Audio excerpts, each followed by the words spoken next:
Steve? I'm ready. There you go.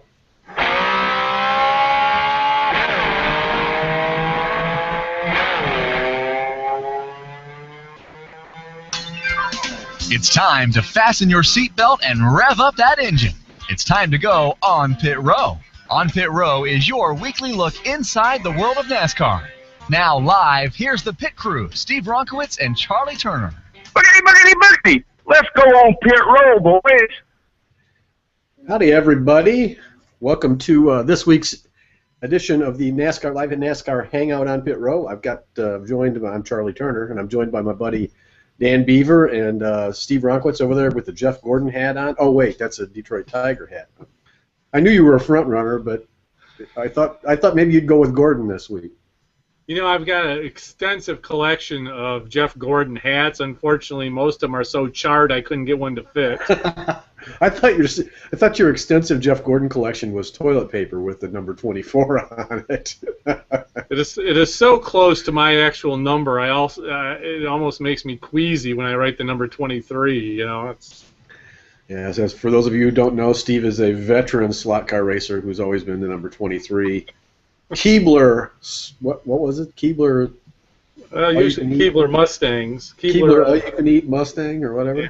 Yep. Elfin Good Mustangs. That's right, Elfin Good. I knew it was something something cool. Yeah. Well, Dan, your call out for Jeff Gordon finally came true. You've been making the call for him all year. Sooner or later, I guess it had to come true. Here's one for. Let's throw this one out before we get into the other stuff. We got what we have 9 different winners so far this year.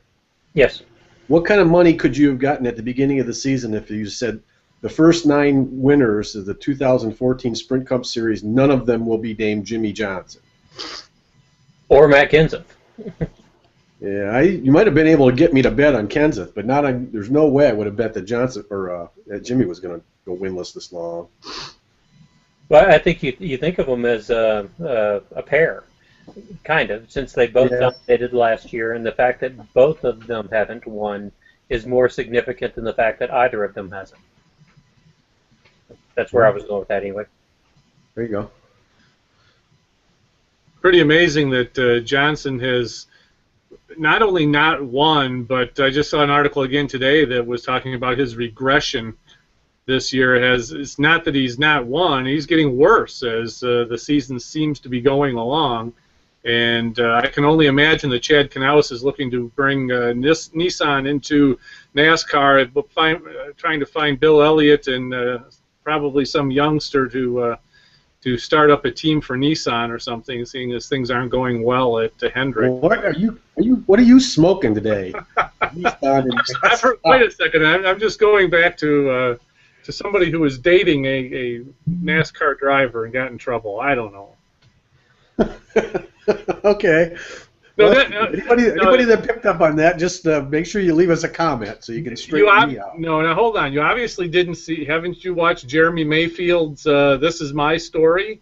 I have been on the computer at all. Studiously avoiding that. Dan, have you watched it? I wanted to come on this show and tell it in person. I haven't, but we tweeted back and forth a time or two. So. Okay. Yeah. It's interesting. I mean, we had Shayna Mayfield on the show a couple of years ago talking about the mess that was Jeremy Mayfield, and it's interesting that there's a 15-minute video now available that he and Shayna are on there talking about how they were done wrong, and that's kind of where most of that rant of mine just kind of came from. Okay. Well, she was kind of doing the same thing on our show too. It just didn't get as much pub as what they're getting right now, apparently.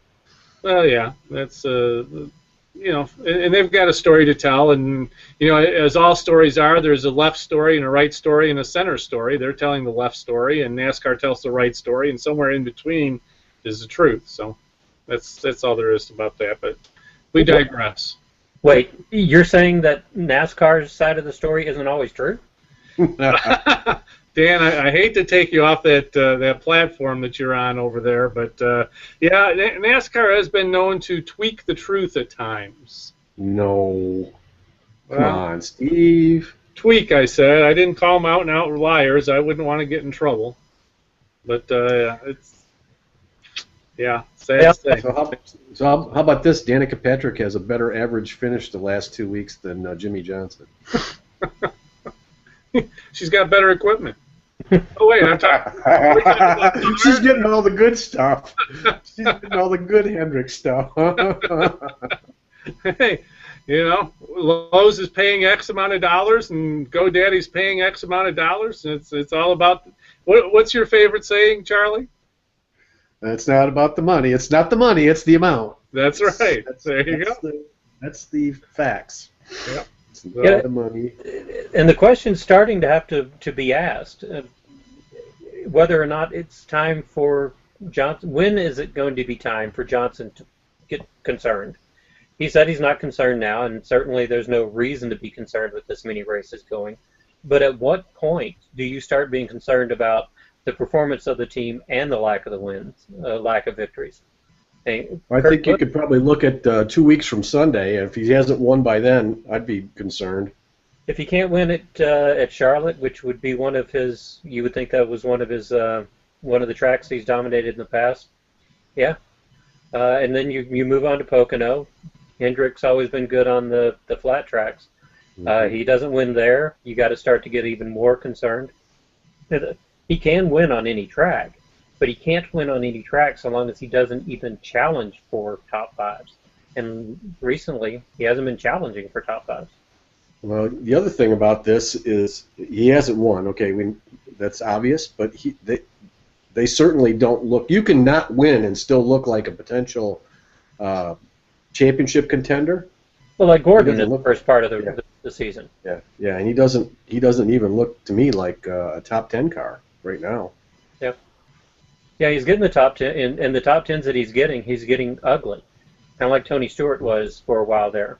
He'd run in the back for a long time, and Johnson's not running as far back as Stewart was, but it's kind of that last surge or the good strategy call or the good call at the end that's getting him up there, and that'll eventually bite you. Well, those and really it was a Hendrick weekend. The top 8 of that field was solidly those Hendrick Chevys, with one exception. Mm-hmm. But still, you didn't think of it so much as it being a Hendrick weekend. You thought of it more as a Stewart-Haas weekend because of the domination of Kevin Harvick. And this is kind of interesting. As much as he dominated at Phoenix and again last week, and seemed dominant at certain points of the season, has 2 wins, you think of Kevin Harvick as being really stout. That was the first time all year that he posted back-to-back top 10s, and one of them came at Talladega, which, quite frankly, is the luck of the draw. So it'll be interesting to see if he can post another top 10 at Charlotte and start to get some momentum, or capitalize on the momentum that they have during the race. So do you think that that Stewart-Haas team has something figured out that the other Chevys haven't figured out? I mean, is that the explanation for? Because we have to talk about the beaver in the room. No offense, Dan, but Danica did win the pole. She did. That was really bad. She did set a track record when she did that, and she finished 7th. Ran up front almost all night. Good run for Ms. Patrick. Is that the car? I think they found the way to get right on the edge, and as often as not, they're falling off the edge. That's what seems to be happening to Kurt Busch. That it seems to be happening to Kevin Harvick many weeks. I made the point earlier that Tony Stewart is getting top 10s, but he's getting them in an ugly fashion. I think they're right. They found that edge, and they haven't quite figured out how to balance on it yet. So when they're good, they're really good, and when they step over, they're bad. Anytime that Danica can run in the top 10, I think it's good for the sport. We talked about this last week. If she won a race, and what would you think of that? I think that there's no bad portion of her winning races. I don't think there's anything bad about her running in the top 10. It's good for the sport. I don't know if per se she brings people to the table, if she brings viewers to the TV sets, if she brings viewers, seats in the butts in the seats. but she doesn't hurt doing that by her running good. What's the downside to her running good? Well, I don't personally. I don't think. Excuse me. I don't think there's any negative to it. She's. I like it. I mean, I think it gives us something else to talk about, and I think she's proving that she's a talented driver and that she can handle on the right racetrack. I still think there are racetracks she's not going to be able to handle very well, but on the right racetrack she can win. She could have won Sunday. A couple things happened differently. I think she could have won that race. Well, the one thing that seems to preclude her from winning Saturday, it's Saturday, not Sunday. Yeah, it precludes her from winning seems to be when she has to take that car into the pits, and she makes up ground on the racetrack, and she was able to do that Saturday night. But again, I wasn't able to watch it. I could only listen to it on the radio because I was doing my own thing. But as soon as she took the car into the pits, it was like I said in my mind, she's going to lose 3, 4, 5 spots. And sure enough, that's exactly what happened. And it seems to be pretty common that she doesn't have the number 1 pit crew out of the 4 at Stewart-Haas. And that, so you're blaming it on her pit crew, not on her, not on something she's doing when she's wheeling in and out of there? Well, at least, yeah, I can't imagine that she's losing a whole heck of a lot of time getting into the pit stall. Well, you know what she ought to try to do? Just saying, since this is NASCAR, she ought to consistently start speeding on pit road because I don't think they'll flag her for it. You don't? Oh, I think they would in a heartbeat. Yeah. Her? Yeah, absolutely. No. They got enough people sitting in that booth, and that flash is red unless they take her transponder off. I don't think they could. I don't think they'd get away with that. Oh, you guys are no fun. Let's get another conspiracy theory going here. I think there's plenty. I don't know that you need another one. Yeah, but to Steve's point, there's not a whole lot of room to make up or lose under a yellow flag anyway. You're kind of coming in everybody at about the same speed. And unless you blast off there and go rocketing past people, you're not going to make up room. That's where the people tend to get in trouble. So she might be a little conservative, but it's not costing her those positions. Yeah, I think she's losing a second or a second and a half or 2 seconds. Again, you're not talking about a huge amount of time, but the amount of time that she's losing is when she's in the pit box, and I specifically point to the pit crew for that. And you lose a second in there, you're probably losing 6 spots. Yeah, absolutely, and that seems to be about what she's losing. I mean, on a pretty consistent basis. I don't have those numbers in front of me, and I'm just going by speculation and what I feel like when I'm watching or listening to a race. And generally speaking, if she goes in 10th, she comes out 15th. I mean, that just seems to be the way it pretty much plays out. Yeah, and when those positions are 10th to 15th, she might be able to make it back up and get to 10th. But when it's 15th to 20th, and now she's almost the last car in the lead lap, you get lapped doing that. And right, exactly. So, right, well, our comment last week, or the Fast Lap question that we threw out last week to ask for comments was, how would you feel if Danica did win a race? And then we got a lot of comments from that question. I don't remember who the winner is. I've already announced it. I'll try to look it up here in a minute on my phone. But this week's question was a little different. Since we're going into a break week, there's no official Cup racing this week. I asked people what they're going to be doing with their hiatus from NASCAR. What do you do to fill the time? I know what Steve will be doing. He's going to be out at Toledo Speedway doing an ARCA race, right? Nope, sure not. Wait, you're not doing that?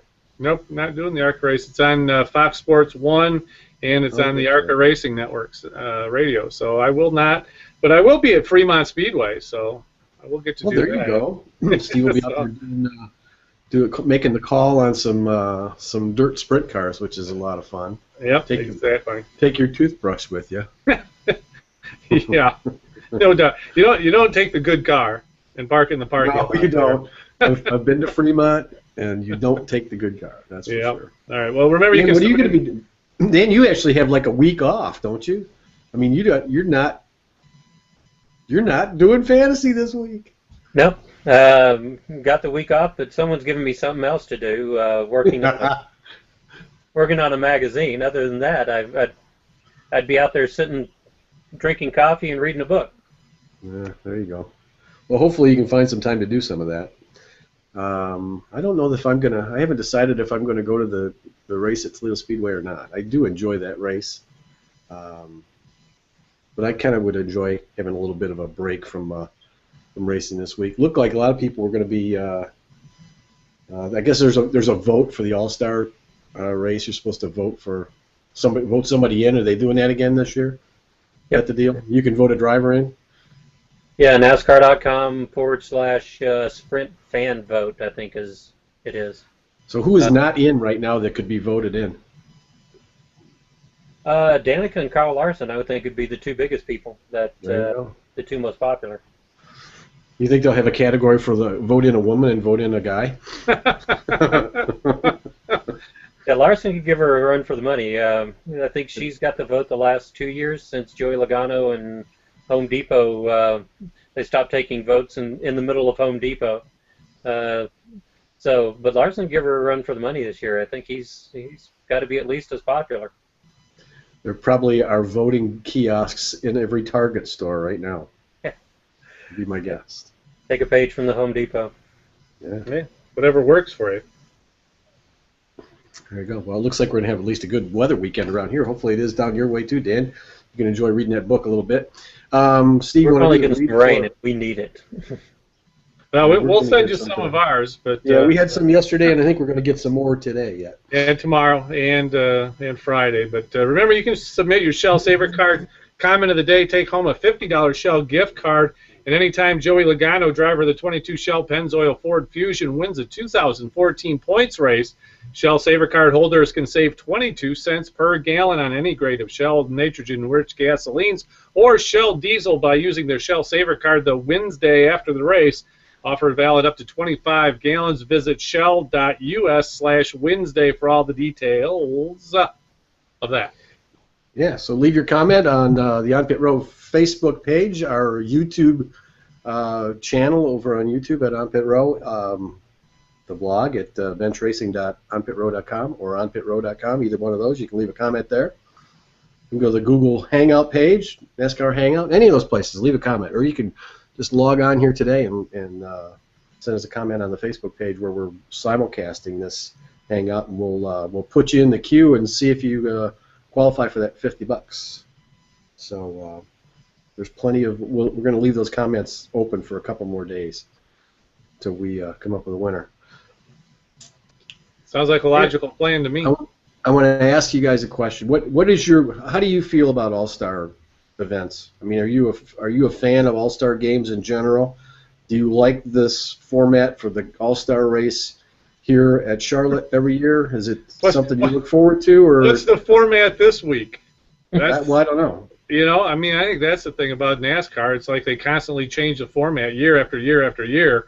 So it's like, what is the format? This one doesn't excite me. It did at one time. So far, it doesn't really. I've kind of lost interest in it just because it's been kind of convoluted over the last couple of years, and it doesn't excite me a whole heck of a lot. The answer to your question is the only true All-Star game is the Major League Baseball All-Star game. I love it. Anytime you put cars on the track and a trophy out there, and I'll watch it. I mean, I like late model races. I like dirt races. I like exhibition races. Just put them out there, let them race. I'm all for it. The thing I like best about the formats of the All-Star races in NASCAR is that they're short. They're relatively short compared to the normal events. So you don't have the big 3.5-hour time commitment. There's a little bit more race. It's about racing to win, not for points. So I think there's a little more. A little more on the line. I don't know. Are they doing? Is this a $1 million winner take all this again this year, or did they get away from that? I think they are, but honestly, I haven't paid that much attention since. It's gotten to the point where $1 million isn't enough. It's like, okay, so we get $1 million if we win. What do we get if we don't win? $500,000. Okay. So we get $1 million to win. It costs us $1.5 million to win.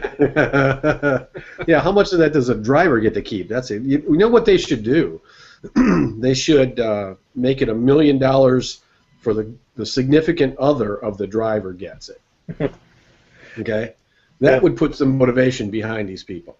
Of course, then Ricky Stenhouse would get the money, and it kind of would ruin my whole theory. Yeah, but unfortunately, Samantha Bush might get it too. So then you have that whole problem. I don't know. The shoe manufacturers would probably be happy to see that. That was my sexist comment for the week. This will be recorded, and you can find it on YouTube about 10 minutes after this show is over with. Well, hopefully people have followed long enough to know that I'm not actually sexist. So. Well, they can't say that about me. Okay, so we do have 2 weeks. We'll have a chance to talk about the big 600-mile race next week before that thing all comes around. Anything else that you've seen this year in racing in general that's gotten you fired up? Steve, you've been watching any of the sports car racing? Do you like it? I kind of do myself. It's fun to see those prototype cars running with the Daytona. I don't know if they still call them Daytona prototypes or not, but those cars, that's kind of fun to see. Yeah. But the one comment I was going to make is that Kurt Busch ran 222 miles an hour in practice yesterday at Indy, and I thought that was pretty cool.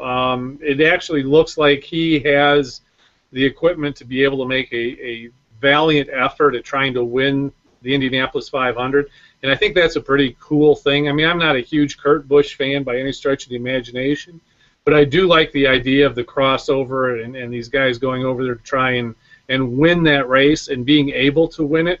And just looking at the practice speeds, him going triple twos is pretty impressive. I think that he could do that. Is he doing the duel then? Yeah, trying to run the duel. So it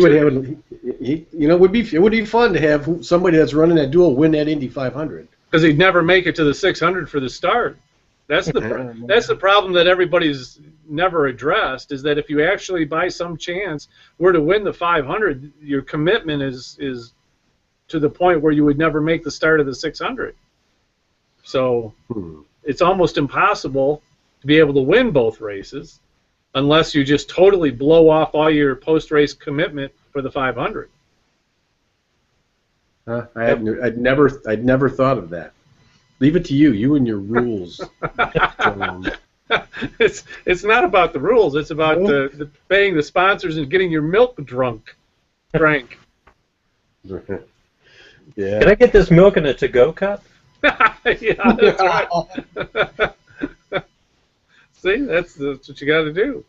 But I just think that's kind of cool. The kind of crossover. You got him. You got Juan Pablo ran good as well. And even though he's not technically a crossover driver, he is in this. The fact that he bounces back and forth. But I think that's pretty cool. Is Charlotte one of the tracks he was going to run at? No, he's not going to run at Charlotte, but I'm just saying he's back at the IndyCar. So, there's NASCAR ties back in IndyCar again. So I think that's pretty cool that those guys are running well. Well, if those guys go over there and run really well, I wonder how long it'll take before Danica and Tony Stewart are running. Well, I'd say one thing. It sure is a hell of a lot easier to pronounce Danica Patrick, Tony Stewart than Simon Pagenaud. So we got a Russian in there now too, so I'm all for that. Who's that? So we've had the sexist comment. Now we've had the anti-European comment. It's not anti-European. It's a purely announcer standpoint. Trying to pronounce these guys' names. You Francophobe? Oh yeah, come on. You never had any trouble pronouncing anybody's name. Yeah. The Russian's last name is Alushin, so it's not very difficult to pronounce, and he's a rookie. I don't remember his first name, though. I thought that was the Irish guy, was the Lushin. Yeah. Oh, see, okay. So we offended another ethnicity. Okay. Let's see, who else can we get? We say something about Italians now. We were talking about hillbillies and Mountain Dew throwback earlier. There we go, yeah. Well, hey. We are a... It's all in good-natured fun. Yeah, sure it is. None of us owns a piece of the San Diego Clippers, so. Yeah, that's for sure. Okay, so have you seen any of the sports? Dan, what do you think? You follow the new IMSA series? I Well, watch I it hated whenever I myself catch there. it.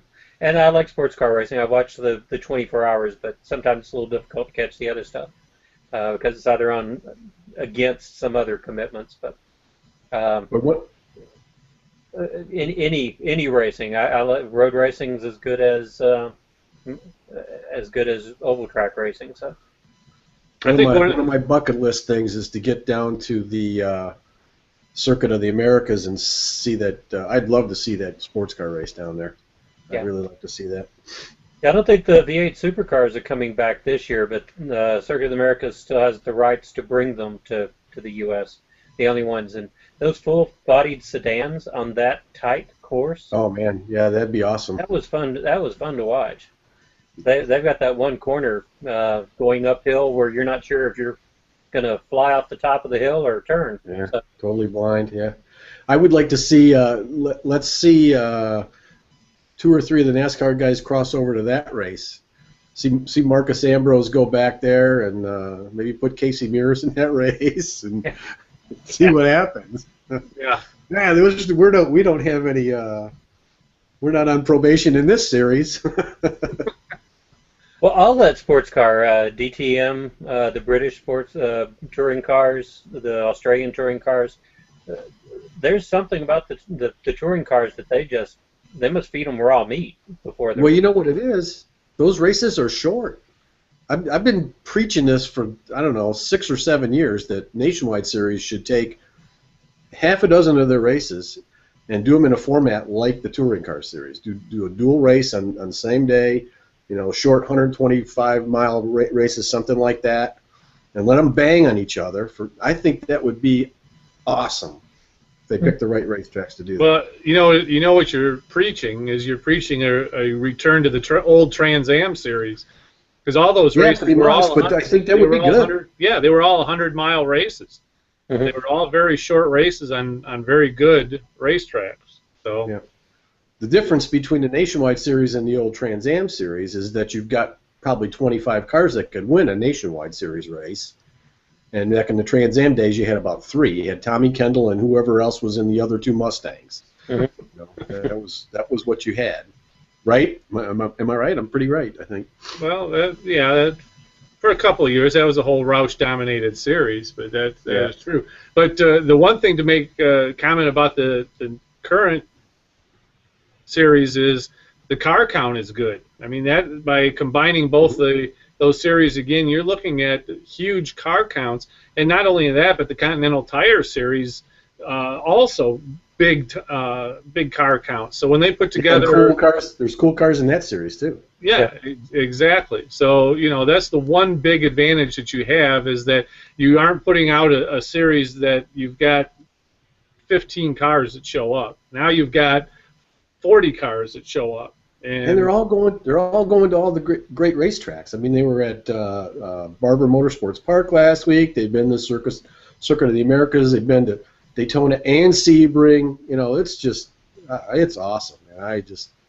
I don't get enough time to talk about it. I love it, and I love seeing those different cars. They did something right with the rules. They looks to me like the IMSA prototypes are pretty evenly matched with the cars that came over from Grand Am. Those prototypes there's different types of cars running up front. It's awesome. I really enjoy it. That's a lot of fun. My biggest concern is they really need to put some pants on that Delta wing though before the sensors catch up to them. Yeah, that I don't know where that car belongs, but it doesn't belong in IndyCar and it doesn't belong in sports cars. It is just fugly. It's ugly. That's for sure. Looks like something you'd see on the salt flats. Exactly. That is exactly right. Or tricycle race. Yeah. So okay, well we've got about 3 minutes left. I don't think there's no fantasy to really talk about this week. Does anybody do a fantasy game that takes that All-Star race into consideration, Dan? Is anybody doing anything like that? There's some guys out there that do one-offs. I couldn't tell you who they are off the top of my head because I've always kind of taken this week off. So I know what we can do. I know what we can talk about. We've never really given you a chance to talk about the other game site that you write for.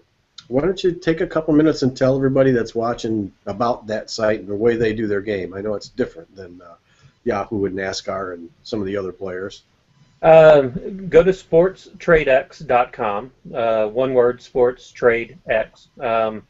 And they've got 2-week challenges that are matchups of column 1 versus column 2. Who's going to be the best? 2 drivers in one column versus 2 drivers in the other. So it'll be someone like Kyle Busch and a back runner. I set the rosters each week, so I try to do it so that there's one great driver, one driver who's not so great, or 2 mid-packed drivers to make the decisions kind of difficult. So you have Kyle Busch and Landon Castle versus Jeff Gordon and Ryan Truex, and they score on average running position, on finishing position, on place differential, and laps led. So who's going to get the most points based on those 4 categories? Busch plus Castle versus Gordon plus Truex. And if you get the matchup right, you win that column. Then you've got 8 matchups that you have to do out of 10. So, and they're pay to play. You win real money. You can lose a little bit of money perhaps, but the odds are really great. In other games that they do, I've increased my my cash register by about $30 or $40. So, and I'm not very good at football and baseball and those kinds of things. So the odds are good. Some good payouts, and it's a different game. You get to look at it a little bit differently. So it's sportstradex.com. Yeah. We'll put a link up on the Facebook page and something over on onpitrow.com about that too. And that sounds like fun. I may have to go over and throw a few bucks in there, and you know what the hell, I've lost at better places than that. And I probably lose again. And if you think you can do it, you're putting your money where your mouth is. You lose 1 week, you win the next 2 weeks. You know, it's a net positive.